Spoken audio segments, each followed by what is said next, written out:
This was the original baby leaf, if you can believe it. And now there's another baby leaf. That is so crazy. And the beautiful moss roses. I just love these flowers. They're so pretty. Call me the plant lady and join me while I explore and discover nature. Let's start the weekly update over by the kitchen sink.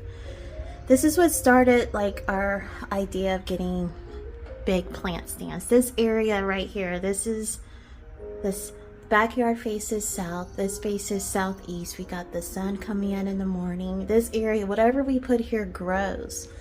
African violet. It's starting to bloom. So pretty. Oh, so pretty. So I'm going to talk about these cactuses. They're starting to like get new little baby leaves. I don't know what's going on, but they're growing. I made the mistake because the direction said, clearly states, water from the bottom, a 1/4 cup per month. I'm like, a 1/4 cup? That doesn't seem like a lot. So I put a little bit more water and I like totally mushed out. There were 2 other cactuses here and I killed the cactus.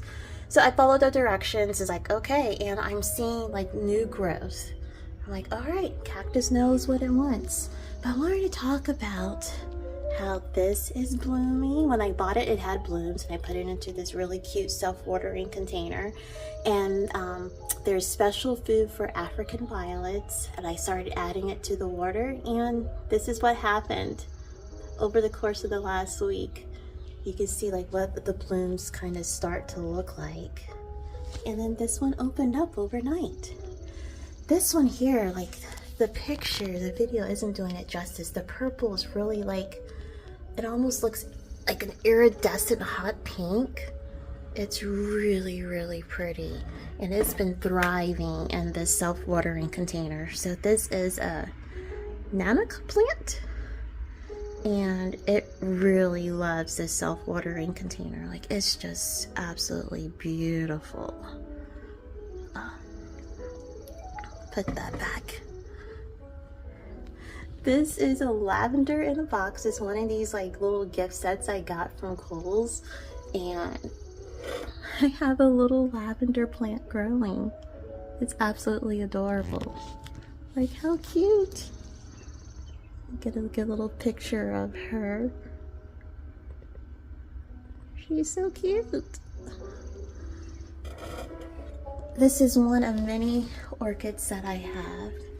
Just look how pretty the colors are. And then this orchid I got from an actual orchid fair.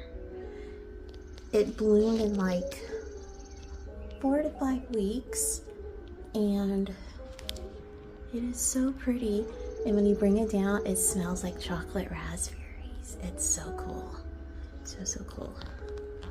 So this is the kitchen sink area. We got some spider plants that are just going crazy. Leo had to like put the blooms over here because they were like hanging out like, hey, you see like this one's wrapped around. So beautiful. Like you just sit here or stand here with your cup of coffee and admire the beauty of nature. So here is the inside plant stand. And we've had cooler temps this week. So cool where it's been in like mid-50s in the mornings.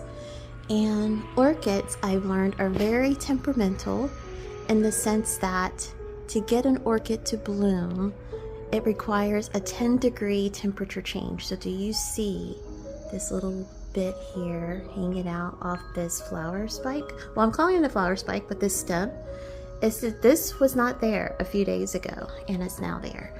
So I'm wondering, will I get a new flower spike? That would be so cool. These are 2 other orchids I got from the orchid fair. This one will bloom. It's a seedling actually, so it may not bloom for another 2 to 3 years. The same thing with this one. This Corona. But this one's a mermaid one, which is why I put it in this really pretty like water type dish. But we'll see what happens. Everything is looking really great. This is so cool. So this is my very first orchid.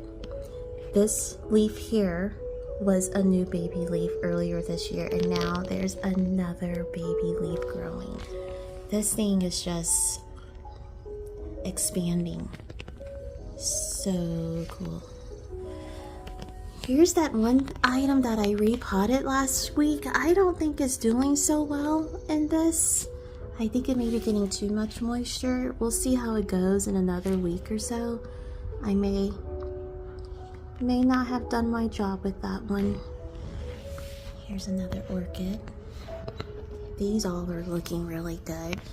These baby cactuses, I may put it in the big cactus container that I had mentioned where I had killed the 2 cactuses. So like I may repot those right in there, fill up that space. This is looking beautiful. But what I really wanted to get into is these bad boys. This nasturtium has been blooming.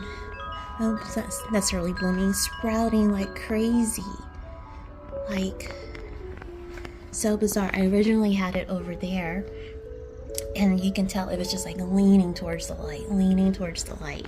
So I thought, let me put it here, give it some more light since that's what it wants. And let's see if we can get these like going that way. I actually think these are starting to pick up a little bit because they were originally, it was like this. It was also on that shelf over there. And it was like, you see, it's all lean with it. Rock with it. So I'm like, okay, let's turn you guys around and straighten you up.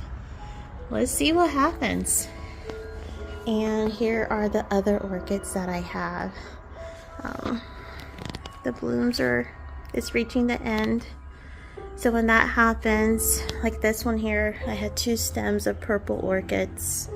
So when all of the orchids are done, all the blooms are done, you cut it down to like the lowest point on the stalk. So I would probably cut it down to here, right above that, and that way the energies are focused on the leaves and maintaining good roots, and hopefully you get another floral spike. All right.